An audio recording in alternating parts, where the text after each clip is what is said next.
Então, hoje nós vamos conversar um pouco sobre subespaços vetoriais. Até o momento, nós tivemos 2 aulas de álgebra linear, falando um pouco sobre espaços vetoriais e sobre alguns exemplos de espaços vetoriais. E hoje nós vamos estar trazendo a temática dos subespaços vetoriais, que também é super tranquilo de ser entendido, né? Você não precisa de desespero, de medo, porque esse assunto ele assusta quando você olha o livro, quando você olha aqueles teoremas mais desenvolvidos, mas que é uma linguagem apenas mais bonita, mas não quer dizer que aquilo seja difícil. Eu gosto muito de falar isso para as pessoas. Não é difícil álgebra linear. É só ter um pouco de atenção e ir seguindo as aulas que você vai conseguir ter um bom entendimento do assunto. Então a gente vai conversar sobre subespaços vetoriais. E o que seriam esses subespaços vetoriais? Certo? A gente estudou espaço vetorial e agora a gente vem com essa definição de subespaço vetorial. Pessoal, lembra que quando a gente falou na primeira aula que espaço vetorial era um conjunto? Nós vamos pensar em subespaço vetorial sendo um subconjunto. Então a gente vai pensar primeiro de tudo em um subconjunto. Pronto. Primeira coisa, pense no subconjunto. Ou seja, esse subconjunto é uma parte menor, ou até igual, né? Porque a gente sabe que o subespaço pode ser o próprio espaço estudado, mas vou colocar como parte menor porque vem de subconjunto, fica mais fácil de entender. Então é a parte menor de um espaço vetorial.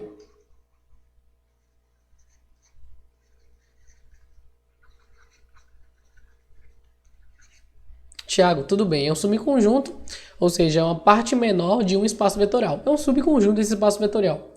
E como motivação da gente estar desenvolvendo essa temática, vamos pensar no R2, que é um exemplo bem tranquilo de você trazer contextualização, né? Eu gosto bastante. Então, vamos imaginar o R2. A gente sabe que é do tipo XY, né?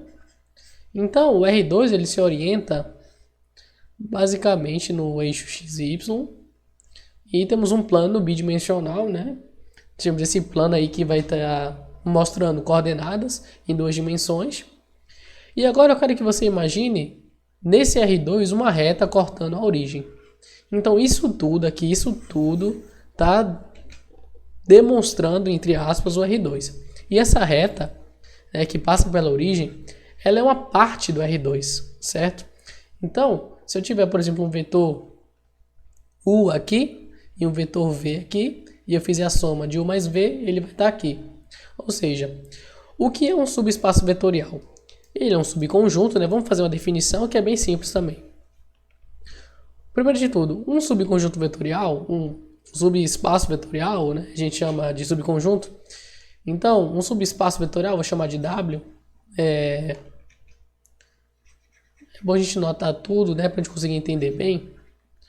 Um subespaço vetorial W é um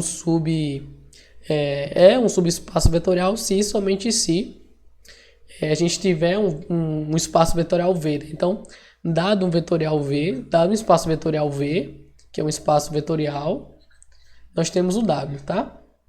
Então, a gente vai ter que, primeiro de tudo, qual é a nossa missão? Vou escrever de novo a definição para ficar mais claro, tá? Então, dado um espaço vetorial, a gente precisa ter um espaço maior. Dado um espaço vetorial, que você vê só como ESV, um subconjunto. A gente vai pensar em um subconjunto, porque nem todo subconjunto a gente pode pensar como subespaço, tá? Um subconjunto W de V, ou seja, um subconjunto de V, é subespaço se assumir 2 condições, tá? Se, aí a gente volta na nossa primeira aula, que a gente via que espaço vetorial, ele tinha soma e produto por escalar. Para ser subespaço vetorial, é só você ser um subconjunto e, ao mesmo tempo, um espaço vetorial. Tiago, não entendi. É muito simples, pessoal. Se eu tenho um subconjunto de um espaço vetorial, para ele ser subespaço, ele vai ter que ter também a soma e o produto por escalar. Se ele tiver essas 2 operações e for um subconjunto de V, ele é um subespaço vetorial. Olha como é simples. Então, Se a gente tiver aqui V1 mais V2 pertencente a W, para todo V1, V2 pertencente a W, ou seja, se a gente tiver a soma de dois vetores que são do subconjunto e cair no subconjunto, ou seja, se eu pegar V1 que está em W e esse W é um subconjunto, e eu pegar um V2 que está no W e somar os dois, e essa soma der um vetor que também está em W, beleza. Isso já está caracterizando metade do caminho andado. E se eu pegar, por exemplo, um A e um V1, isso aqui pertence a W, ou seja, para todo A pertencente aos reais, ou seja, se eu pegar um número e multiplicar por um vetor de W, e essa multiplicação resultar num vetor que também está em W, significa que a soma e o produto por escalar estão bem definidos e então aí estamos assumindo um subconjunto como também um espaço vetorial. Então, para a gente entender de uma vez por todas, eu tenho um espaço grande V, e nesse espaço grande tem várias partes de V. Só que essas partes também são espaços vetoriais. Tá? Então essas partes, se elas tiverem as duas operações, significa que também que é um subespaço vetorial, que por sinal também é um espaço vetorial. Beleza? Eu lembro que quando eu vi isso pela primeira vez, eu fiquei subespaço e espaço, qual é a diferença? A única diferença é que a gente chama de subespaço porque é um pedaço de um espaço maior. Mas não deixa desse pedaço ser um espaço vetorial também. Olha como é legal e interessante a gente entender, né? A gente tem algumas observações sobre subespaços vetoriais.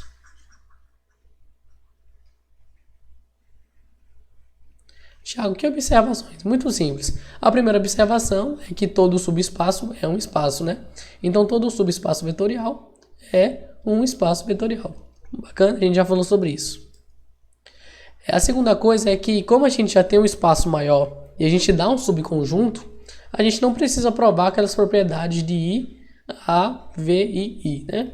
Ou seja, a gente não precisa provar aquelas propriedades, comutatividade, associatividade, por quê? Porque essas propriedades já estão no espaço grande, no V. Então elas já vão servir sem que eu precise provar que no subconjunto vai estar lá, beleza? Subespaço. A terceira coisa é que é obrigatório, em qualquer subespaço W, qualquer subespaço vetorial, a gente ter um vetor nulo, tá? Tem que ter um vetor nulo. Por que, Thiago, tem que ter um vetor nulo? Porque isso é questão muito simples, porque se eu tiver um número real A igual a zero e multiplicar por um vetor de W, isso vai dar um vetor nulo. Então tem que ter vetor nulo porque é só pegar um real zero que isso é verdade. E a quarta observação é o seguinte.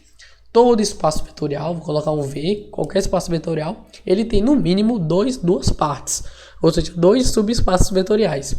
Ou seja, qualquer espaço vetorial que você pegar, no mínimo, ele vai ter dois subespaços. Quais são eles? O primeiro é o próprio V, então V, ele é o próprio subespaço dele, né? Ou seja, o próprio vetor V, o próprio espaço vetorial V, tem um subespaço vetorial que é ele mesmo, e o vetor nulo, né? Então o vetor nulo ele serve também como uma parte de V, tá? Então a gente bota o nulo aqui, o vetor nulo, que ele também está servindo como uma parte de V, certo? É que nem a gente pensar em conjuntos, né? Todo conjunto ele tem no mínimo dois subconjuntos, que é o próprio conjunto e o próprio conjunto vazio, certo? Então, se a gente for pensar nessas características. Vamos fazer alguns exemplos aqui.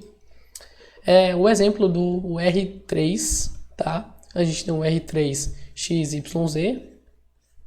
E aí eu pego um subespaço de R3. E eu vou pegar um subespaço W, que ele vai ser 0, Y, eu vou pegar 0, X1, X2.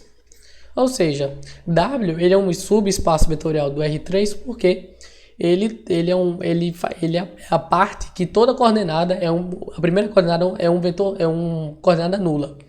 Ou seja, W ele é uma parte de V porque todo vetor de W tem essa característica de ter um zero como primeira coordenada. Para provar que isso aqui é um espaço vetorial, basta eu pegar dois vetores de W, né? Então W ele também é formado por N vetores, tá?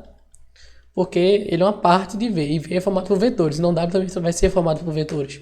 E aí eu pego dois vetores, por exemplo, V1 e V2, o V1 vai ser, por exemplo, 0, vai ser C1, C2. Não, vou colocar alfa 1, alfa 2. E aí eu pego um V2, 0, θ1, θ2.